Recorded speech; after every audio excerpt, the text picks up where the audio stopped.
Welcome back to Community Connect. Today we're joined by Mr. Hugh Karunanayake, who has launched a new book, Little Known Stories of Ceylon, which was launched in Colombo. The book explores Sri Lanka's experience under British colonial rule through a series of articles that have been expertly compiled by him. Thank you for joining us today. It's my pleasure, Shivanti. So your area of expertise seems to be from this particular time of rich history in Sri Lanka. You're a sociologist by training. What fascinates you about the British colonial rule as opposed to the Portuguese or the Dutch? Yes. Well, the Dutch and the Portuguese reigned at a time when I was not alive in the first place. But having grown through the colonial period, or British colonial period rather, where life was really well ordered at that time, in the sense that society was stratified, so go beyond to the young people who belong to the lower end of the scale, but those who in the middle class and higher had a very comfortable life, and things were easy. Life was very pleasant. There wasn't overcrowding, there wasn't overpopulation, and there was this British touch to social life, which was highly admired by our Sinhalese and Tamil folk. And so the reason was that there were no major upheavals in social life. Yes. So life went on at a very quiet and very dignified pace, and therefore seemed as if, it was a very, very enjoyable period in my life, and that's why I relate to it very much. I see. So despite the orderliness of Sri Lanka at the time, did you feel that oppression of the authority, the British authority at the time? Not at that time, because at the time of the British conquest, that was in the 19th century, long before we saw the advent of the results of British colonialism. But at the early stages, of course, the British, our history tells us that they committed a lot of atrocities. There were rebellions that took place in Mahatele and Uva province and so on, and the British put them down with a very heavy hand, of which we were not aware of. And since then, there was a long period of equanimity, and that's where I grew up. And I don't have any personal memories of the past when the British had ruled Sri Lanka with a heavy boot, the jackboot aspect of British rule. But when after independence, particularly when our local elites took over from the British, they carried on in the same vein.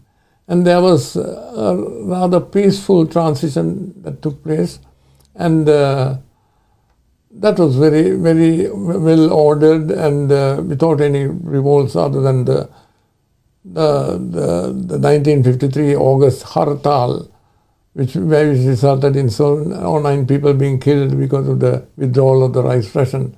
But that was just I can't dismiss it by saying that it was something trivial, but it was something very important in the social history of the country. Yes. But in the larger perspective of everything that went on in Sri Lanka, it was very minimal.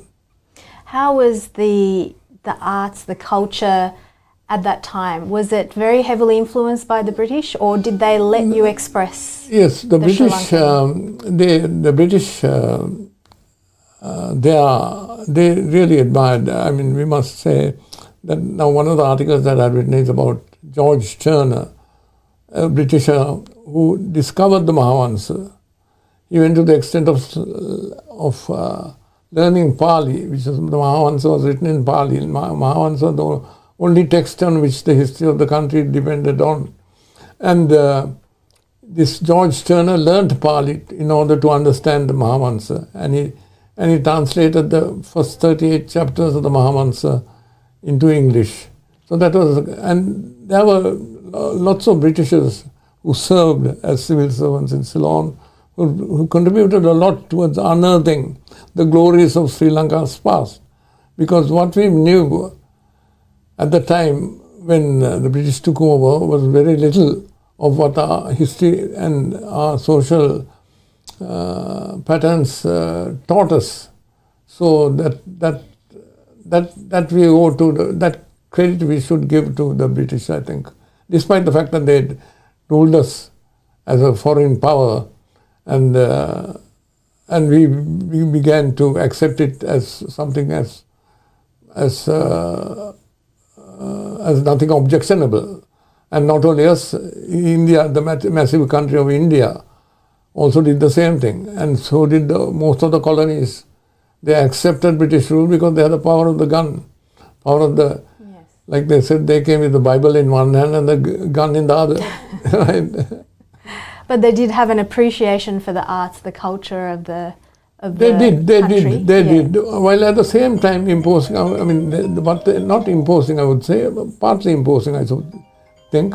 But what they did was they came with what is known as the British or the Anglo-Saxon version of things, especially their culture, the way of eating, drinking, dressing, getting together, and sports and all that. All of which we soon began to ape and Yes. soon became fond of. Yes. But it did not mean that they put down or they looked askance at the local cultures. There are a lot of British historians who lived in Ceylon, like Bell, H.C.P. Bell, so many of them. H.C.P. Bell was one. I'm trying to think of the other names. How quickly did cricket catch on? How quickly did cricket catch on? I Yes, that's imagine that right. would be Yes. one of the first things Yeah, that one of the things that the British left is the behind. culture. Yeah. Yeah, and a few blue-eyed people also in the population mix. Right. Yes, that's true. So the book that you've compiled the articles of, does it have any illustrations? It does have some Yeah. illustrations, Yeah. not too many, well, maybe a couple in each chapter, and just to draw attention to the subject that has been discussed. Does it give any insight into the architecture and what life looked like at that time? Or is it more nature I'm related? not sure that there was one article in which I decried the attempts of contemporary Sri Lankans to what I call destruction of architectural history. We got a proud history of creating buildings according to to our own climate and our way of life. So the Sinhalese architecture, which is now being revived in so many ways by our modern architects, Yes. was at one time, during British times, not by the British, by our own people. They looked down upon that as something Right. not up to the mark, sort of thing. Right. You know? So the patterns of architecture even became more Yes. British influenced. Yes, and Yeah. architectural vandalism was something which I thought we should all get together and decry, because that is something that we should preserve for our Absolutely. future generations. Yeah. The architecture that has come down the ages from the time of the Sinhalese kings through the British period, and through British influences.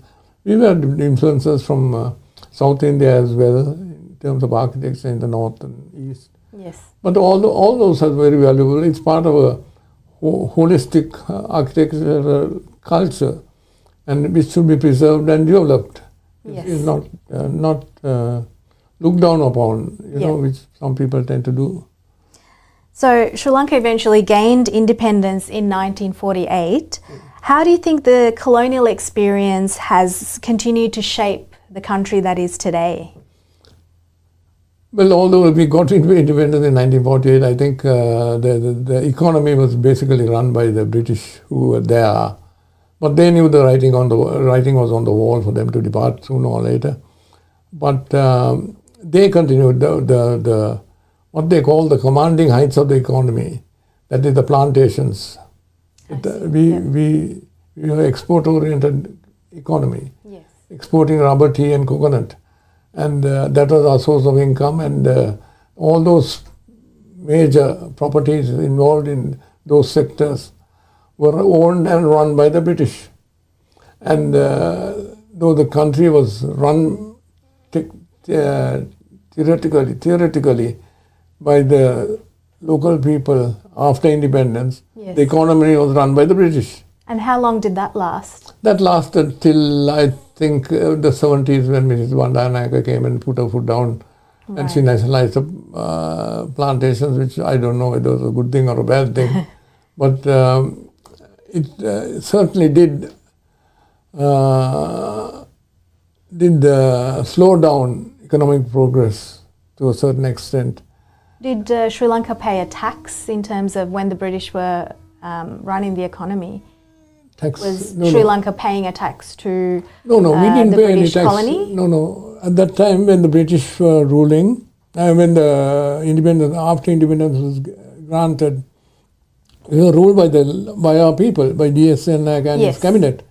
So all the taxes and accruals came into the national coffers. I see. But the economy, the heart of the economic machinery was run by the British, because they knew how to do it. They were doing it all the time. They brought up to that point, they developed it up to that point in a very organized way. But of course, they had the advantage of the mother country buying all the exports from Ceylon.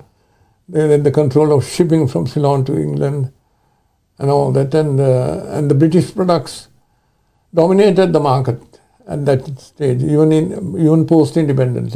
Yeah. It was after about the 1960s or 70s, roughly during that Britain became irrelevant. British products became irrelevant in the market in Sri Lanka, because there was the emergence of new countries like Japan, Korea, and China, and their products coming and providing more efficient, more technologically superior products, and which dislodged the British. You see. So before independence, they would have had to pay a tax. No taxes were paid. Taxes were paid to the government. That was run by the Not government. like the before East India independence. Company. Sorry? Not like the East India Company in No. India. Okay. Yeah. East India Company controlled the economy. Yeah. But that was for a short period up to 1815, I think. 1805, I think. Yeah. And where can the readers get a copy of your book? Well, it's published by Sarasavi Press in Nugegoda. But I'm expecting to get maybe a couple of dozen copies very soon. And if anybody is interested, if he gets in touch with me, I shall be able to provide it. We priced them very, very economically, in the sense that Yes. we were wanting people to read it, not to make it a product that is out Not of a reach of commercial most product. people. Yeah. So the price is only 1,600 Sri Lankan rupees in Sri Lanka. Here, I think it'll be about $20 or something like that. Sure. Thank you. Thank you very much for this discussion, Hugh. Oh, It's my been pleasure. fascinating. And thank you for joining us today. I appreciate it. Thank you very much for having me today.